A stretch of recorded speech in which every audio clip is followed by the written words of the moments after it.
Mai sauraro barka da warhaka, barka da ƙara kasancewa tare da mu. Zainab Sabiu Gabari sunana nake karanto muku wannan labari. Bismillahirrahmanirrahim. Zainul Abidin kashi na 21. Hankalinsu na kan katon TV plasma ɗin da ke falon baka jin sautin komai sai AC da suka ƙure ta ƙarshe ko ina ya ɗauki sanyi. Duk hankulansu na kan American film ɗin da suke kallo.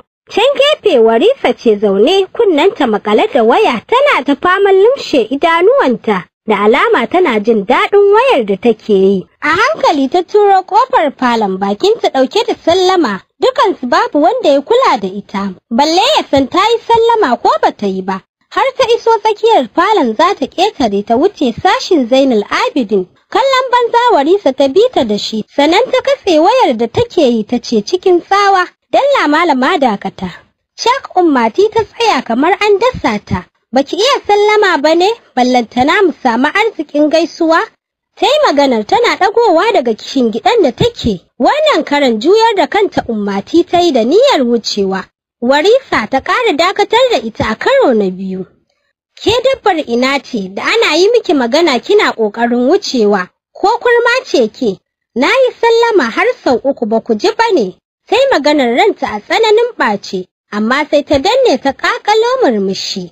Tsaki Warisa ta ja, ta zauna tana faɗin, komi aka yi da jaki sai ya ci kara. Ita dai Ummati bata ce komai ba, ta sa kai ta shigewarta, ko ƙarasa wucewa bata yi ba, ta ji sautin muryar Zahira tana faɗin, turaren jikinta kamar na 'yan bori. Wallahi duk ta cika mana falo, bari ku gani. Ta miƙe ta hanyar Windows tana ƙoƙarin zuge labule. Tsaki Warisa ta ja ta dubi baiwarsu da ke rakuɓe a gefe. Keyin da je kiki ɗauko mana turaren wuta ki sa a wajen nan duk ya ɗime da warin talauci. Haba dan Allah, wannan ba yi bane wallahi, ba girman ku bane. Yarinya ba ta yi buku komi ba, duk kun bi kun tsangwame ta fi sabilillahi. Wani kallo Warisa ta watsa wa mai maganar sannan ta ce, Hafsa, ke dama ai ko da yaushe ba mu san daidai ba, ke ce kika san daidai, kuma kike ƙaunar mutane ko? Wai shin ma ina ruwanki, don an taɓa wannan kucakar? To kuma ina ruwanku da ita, idan ba sa ido ba, sai shegen kishin tsiya? Kishin uban me za a yi da wannan jakar? Zahira ta ce a fusace, kishi kuke tafi ku kyau, kuma ya Zainul ita yake so zai aura. Yadda ta yi maganar ya sa dukansu sheƙewa da wata irin dariya, suka riƙe ciki har suna haɗa baki wajen faɗin, tabɗijan, wannan za mu yi kishi don ta fi mu kyau, farar fata dai kawai. Maganar ya Zainul kuma, mun bar mata in dai wannan ne. Takaici ne ya ƙara lullube Hafsa ta miƙe tsaye ta riƙe kugu. Insha Allahu wata rana a cikinku, sai an samu wanda suka yi faɗa a kan ya Zainul, bar dai ya samu lafiya. Tana gama faɗin haka ta fice a fusace suka bi ta da hayaniya tamkar za su tsaga ɗakin. Zaune take gefen gadon Zainul Abidin rike da hannunsa, fuskar ta san babu walwala ko kaɗan. Ta yi shiru tana ƙare masa kallo yadda ya rame daga daren jiya zuwa wayewar gari. Murza masa hannuwansa take yi da yatsunta, yana ƙara limshe idanuwansa da alama yana jin daɗin yadda take yi masa. Cikin wata iriyar murya a dashe ya ce, Ummati kina so na? Da sauri ta saki hannunsa ta kalle shi a tsorace gaban ta yi mummunan faduwa. Bata taba tunani ko a mafarki za ta ji wannan kalmar daga bakinsa ba. Gabaki ɗaya a ruɗe take ta kasa magana, jikinta ne ya soma rawa. Shi kuwa ya zuba mata manyan idanuwansa farare tas, ya kasa kunnensa ya ji me za ta ce. Sai kawai ta sunkuyar da kanta ƙasa, jikinta bai daina rawa ba. Sosai ta so bashi dariya, duk da yadda yake ji jikin nasa babu daɗi, bai hana shi yin murmushi ba ya ce, kin yi shiru, tunda ba za ki amsa ba, mu bar maganar kawai. Amma ga hannuna riƙe min ki ci gaba da yi min yadda kike min ina jin daɗin hakan. A hankali ya ɗan ɗago hannunsa duk da nauyin da hannun yake masa. Yau ita ce rana ta farko da ya ɗaga shi sosai amma yana rawa. Shiru ta yi ta kasa ɗago kanta sai zuciyarta take bugawa tamkar za ta fasa ƙirjinta ta fito. Da ƙyar ta ɗan ɗago idanuwanta ta kalli hannun da yake miƙa mata. Don haka sai ta tsinci kanta da ɗago hannunta a hankali. ta riƙo hannunsa masu tsananin taushi kamar auduga, ta riƙe ta shiga yi masa kamar yadda ya umarce ta. Wani abu ne yake yawa ilahirin jikinta tamkar shokin, take ta ji wata irin kasala na neman saukar mata, da ƙyar ta iya motsawa ta ɗago kanta suka haɗa ido, ya lumshe mata idanuwansa, wanda suka sa lokaci ɗaya jikinta ya ƙarasa mutuwa. Wani irin baƙon yanayi fiye da ko da yaushe ta ji a jikinta. Suna cikin wannan yanayin aka buɗe ƙofa haɗe da sallama, da sauri ta yi ƙoƙarin ƙwace hannunta, sai kawai ta ji Allah ya ba shi ikon riƙe ta gam, riƙon da ba za ta iya ƙwacewa ba. Ƙarasowa ta yi cikin ɗakin tana sanye da doguwar rigar abaya baƙa, ta sha kwalliya, ta yi masifar kyau, sai ƙamshi take zubawa. Bayi ne suke biye da ita sun kai 5, kowace da abin da take riƙe da shi. Haka ta nemi waje ta tsaya, amma idanuwanta kar a kan hannuwansu da take kallo. Ɗaya daga cikin bayi ce ta zube a ƙasa ta ce, "Barka da warhaka Zainul Abidin, ɗan sarki, jikan sarki, magajin sarki. Ɗaya tamkar da 1000 a duk faɗin masarautar nan. Duk wani namiji a bayanka yake, dan kai ne magajin sarki. Ranka ya daɗe, 'yar sarkin kudu ce ta kawo ziyara wannan masarautar, wato Gimbiya Maryama, ɗiyar sarauniya Zainab, aminiya ga Gimbiya Rumana ummanka. Tun jiya ta sauka a wannan gida mai albarka, amma kasantuwar ta gaji bata samu ta zo ɓangaren magajin sarki don duba jikinsa ba. Allah ya ja zamaninka, Allah ya ƙara maka lafiya ya kawo ƙarshen wahalarka." Har wannan baiwa ta gama magana idanuwan Zainul Abidin almushe suke, sai da ya ji shiru sannan ya buɗe su haɗe da sakin lallausan murmushi. Ita ma murmushin ta maida masa, sannan cikin siririyar murya ta ce, "Barka da warhaka ya Zainul." Gyaɗa mata kai yayi sannan ya buɗe baki a hankali ya ce, "Barkanki dai Maryama, ya jikin naka?" Sai tambayar a takaice da sauki kawai ya ce haɗe da rufe idanuwansa, yana jin daɗin riƙon da Ummati ta yi masa. Ta ɗauki lokaci sannan ta ce Allah ya ƙara sauki. Dukkansu da ke ɗakin suka ce amin, ba tare da ɓata lokaci ba, ta saci kallon Zainul da idanuwansa ke rufe, tamkar mai bacci. Ta kalli Ummati ta ɗan taɗe baki ta juya ta yi hanyar fita, ‘yan rakiyarta suka take mata baya.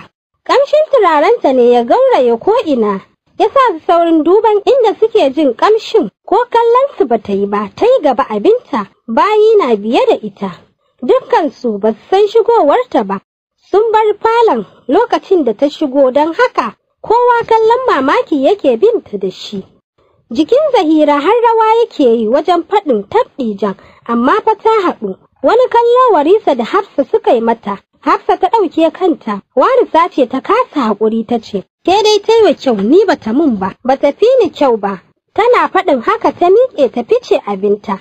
Ganin ya yi bacci ya sa ta miƙewa a hankali, ta zare hannunta daga nasa, ta tsaya a tsaye a kansa, tana murmushi, tana girgiza kanta, ta juya a hankali take takun nata don kada ta tashe shi. Ko da ta je ƙofa a hankali ta ja ƙofar ta sulale ta cikin gida. Firar dankali tsohuwar ke yi a ta bayan babban ɗakin girki na cikin masarautar. Tana zaune a kan kujerar, tana sanye da kaya irin na manyan bayin kuyangi tsofaffi waɗanda suka daɗe a cikin gidan har suka hayayyafa a ciki. Kaya ne irin na gargajiya, irin na saƙi na da wanda tsofaffi ke sawa, kalar bulu. Kamar ko da yaushe ta duƙufa tana firar dankalin turawa. Ummati ta ƙaraso wajen da fara'arta haɗe da sallama ta ce, "Assalamu alaikum Baba Kande." "Wa alaikum salam Ummati, barkanki da zuwa." Baba Kande ta ce, fuskar ta ɗauke da fara'a, tana ci gaba da firar dankalinta. Gefen Baba Kande ƙaramin benci ne Ummati ta gyara ta zauna. "Baba, dankali kike ferewa haka da la'asar ɗin nan?" Wallahi, wai bakin can 'yan mata suke so a soya musu, wai ba za su ci tuwon shinkafa ba da daddare. Shine aka ce in fere in sa a ruwa, sai in bawa mai suyar sai ta soya musu." Ɗan ɓata fuska Ummati ta ce, "Shine sai a saki? Ya zan yi Ummati? Ai aikinmu ne bauta a gidan nan shekara da shekaru, karki wani ji komai." "To bari in taya ki, muna 'yar hirar mu ko 'yan tsohuwa?" Dariya suka yi gaba ɗaya. Ummati ta ɗauki wuka ta ɗau dankali ta shiga ferewa. Sun ɗau minti 5 a hakan. Ummati ta ce, "Baba, na bar Zainul yana ta bacci a ɗaki. Na yo nan mu yi hira kafin ya tashi ya sa rigima, har ummansa ta ji ta kira ni ta mun faɗa." Ta yi maganar tana dariya. Jinjina kai Baba Kande ta yi ta ci gaba da firar dankalinta tana 'yar dariya. Amma kin san wani abu Baba? Baba ta ɗago kai tana kallon Ummati. Alamar tana sauraron ta. Ummati ta ci gaba da magana. Dattijan nan babu wanda ya kai Ummar Rumana sanya Zainab. Tana matukar ji da shi sosai. Wani lokacin har tausayi take bani. Sai kiga tamkar ta cire ciwon ta maida jikinta idan ciwon nasa ya tashi. Kwanakin nan tana shiga damuwa sosai a kansa. Jinjina kai Baba Kande ta yi ta dubi Ummati tana rike da dankali ta ce, yarinya ce ke Ummati. Baba Kande me kike nufi? Kar ki damu zaki fahimci abin da nake nufi nan gaba. Zaki fahimci tsananin soyayyar da Gimbiya Rumana ke yi wa Zainul Abidin. Sannan zaki san komai dangane da yaron da mahaifiyarsa da mahaifinsa. Cikin rashin fahimta da tsananin fargaba Ummati ke kallon Baba Kande tana sauraron ta. Shiru ta yi na ɗan lokaci tana nazarin kalaman Baba Kande wanda ta ninke ta da su a baibai.